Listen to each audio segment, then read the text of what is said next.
Sheena murder case में तीनों आरोपियों इंद्राणी मुखर्जी, संजीव खन्ना और ड्राइवर श्याम राय की हिरासत आज खत्म हो रही है।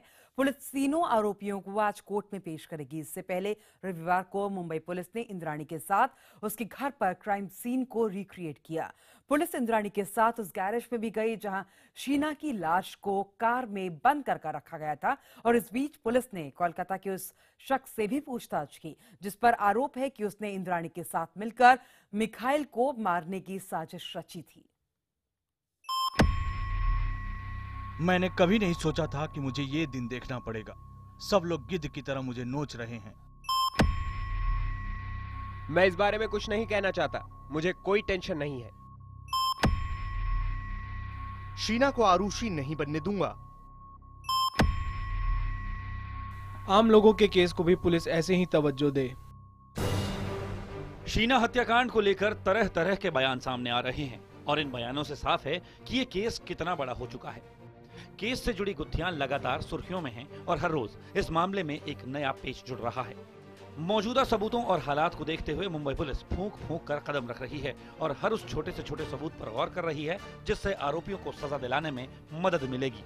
इसी सिलसिले में मुंबई पुलिस गिरफ्तारी के बाद पहली बार इंद्राणी को पीटर मुखर्जी के घर लेकर गई। इंद्राणी को लेकर घर के गैराज तक भी पुलिस गई। दरअसल पुलिस आरोपियों के साथ पूरे क्राइम सीन को रिक्रिएट कर रही है। आरोप है कि इसी गैराज में शीना की लाश कार के अंदर बंद करके रखी गई थी। गिरफ्तारी के बाद इंद्राणी को मुंबई के वर्ली स्थित मार्लोस कोऑपरेटिव हाउसिंग सोसाइटी में उसे लाया है। आपको बता दें गिरफ्तारी के बाद पहली बार ऐसा हुआ है कि मुंबई पुलिस इंद्राणी को बाकायदा पुलिस टीम के साथ उनके घर पहुंची है। मुंबई सूत्रों के हिसाब से पुलिस यहां पर सबूतों को इकट्ठा करने आई है और जो जानकारी मिल रही है उसमें के अनुसार इंद्राणी के पास जो पेन ड्राइव थे और कुछ फ़ोन्स थे उनके सिम कार्ड से वो उन्होंने वर्ली स्थित अपने घर में रखे थे और पुलिस इसलिए बाकायदा इंद्राणी को लेके आई है ताकि वो बता सके कि आखिरकार उसने ये सब सारे सामान घर में किस जगह रखे थे। शीना हत्याकांड में सुराग खोजने के लिए पुलिस कोई कसर नहीं छोड़ना चाहती।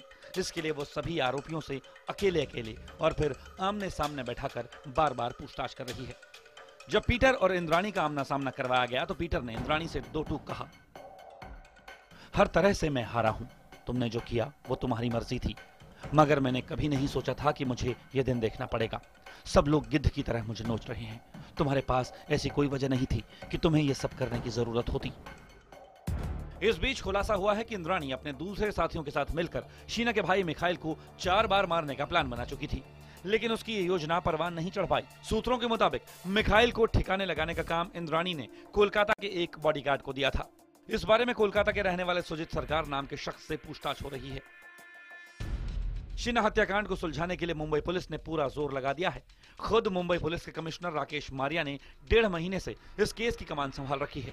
एक अखबार को दिए इंटरव्यू में मारिया ने कहा, मैं इस मामले को आरुषि केस नहीं बनने दूंगा।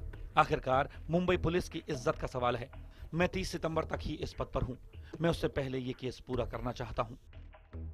हालांकि मुंबई पुलिस की इस मुस्तैदी पर महाराष्ट्र के मुख्यमंत्री ने कहा है कि आम लोगों के केस को भी इतनी ही फुर्ती से निपटाना चाहिए।